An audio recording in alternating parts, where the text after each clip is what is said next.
Kemarin, sidang lanjutan gugatan cerai Nia dan Niati terhadap Farhad Abbas kembali digelar di Pengadilan Agama Jakarta Selatan. Dan anehnya, alih-alih menghadiri sidang cerainya sendiri, Farhad justru memilih menghadiri sidang gugatan cerai Regina terhadap suaminya Ilal yang digelar di tempat yang sama. Benarkah Farhad menganggap sidang perceraiannya dengan Nia tak lagi penting lantaran hanya membahas seputar harta gono gini? Pemirsa, berikut liputannya.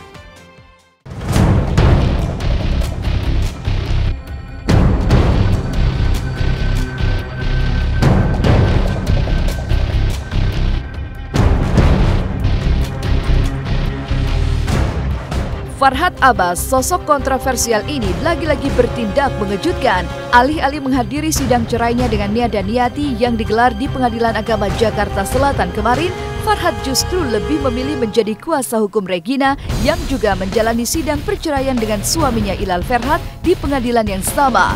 Namun, bukan Farhad namanya jika tidak mampu berkelit dari tindakan kontroversial yang dilakukannya. Farhad berdalih lebih memilih menghadiri sidang cerai Regina lantaran dia telah ditunjuk sebagai penasehat hukum juru bicaranya itu. Sementara soal sidang cerainya sendiri, menurut Farhad tak penting lagi untuk dia hadiri karena pembahasan hanya berkutat soal pembagian harta gono gini.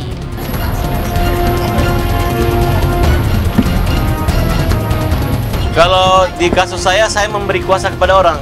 Kalau di kasus Regina, saya mendapat kuasa dari Regina. Nah, nanti sudah dibayar sama Regina, nanti saya nggak kerjakan, nanti saya dimarah sama Regina nanti. Bisa dituntut saya, bisa dilaporin nanti. Ya udahlah, paling ngerjainnya harta juga atau mempermalukan saya. Selain menganggap sidang perceraiannya dengan Nia dan Niati tak lagi penting untuk dihadiri, Farhad juga kembali menyerang Ilal. Farhad menilai suami Regina itu pengecut lantaran tak hadir dalam sidang kemarin. Padahal sehari sebelum sidang berlangsung, Ilal yang sempat bertemu dengan Farhad berjanji tidak akan mempersulit persidangan dan akan datang untuk memberikan keterangannya.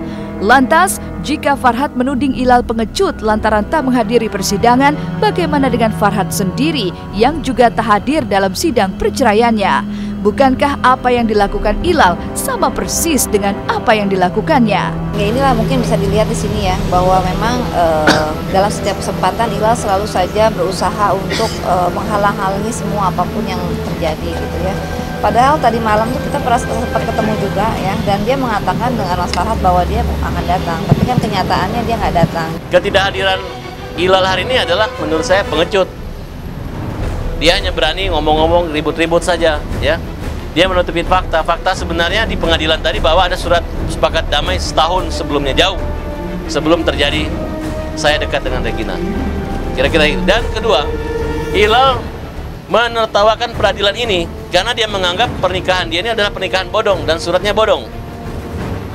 Dan Ilal katanya punya bukti pakai waktu nikah siri dan lain sebagainya. Dan dia menganggap harusnya bercerai tidak perlu di pengadilan agama, sudah cukup di.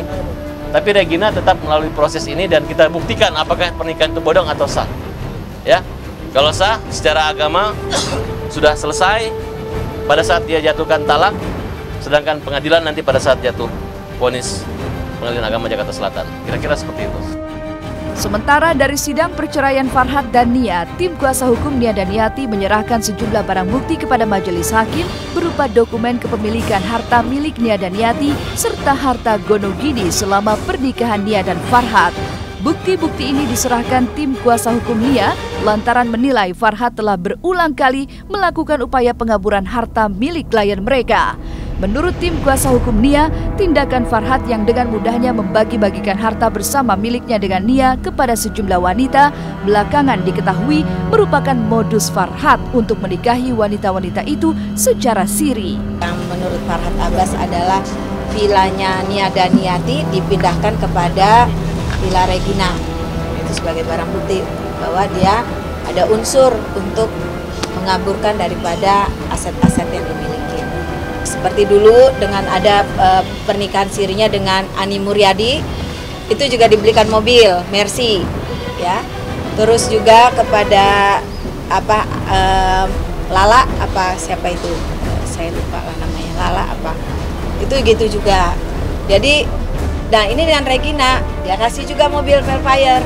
Cuman kan disanggah, boleh-boleh aja dia menyanggah bahwa dia bilang sudah itu Regina yang beli, tapi kita faktanya ada. Kalau urusan itu saya nggak mau komentar dulu karena kan saya semua sudah serahkan sama tim kuasa hukum saya. Jadi lebih bagus tanyakan sama mereka bagaimana kelanjutannya. Yang jelas sebagai orang tua, sebagai ibu dari anak saya juga ingin memperjuangkan hak anak saya. Itu aja.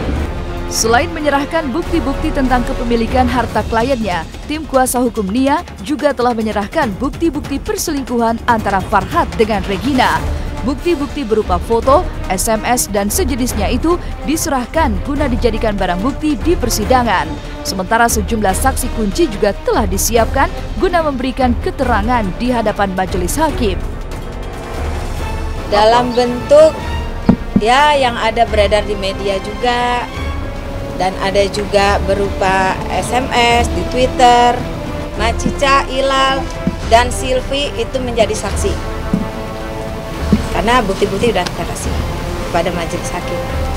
Sekarang kalau dibilang perselingkuhan, saya rasa tidak ya. Karena Nia dan Farhad itu sama-sama mengakui, mereka sudah berpisah dari tahun 2005, kemudian berpisah lagi tahun 2006. Itu ada surat pernyataan kan Nia yang menampilkan itu.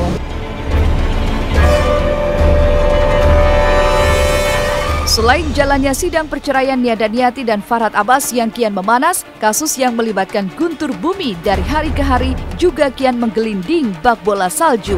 Mantan-mantan korban kembali bermunculan membuat posisi Guntur Bumi kian terpojok. Lantas, seperti apa kronologis saat Guntur Bumi diduga kepergok mencuri perhiasan emas milik mantan pasiennya?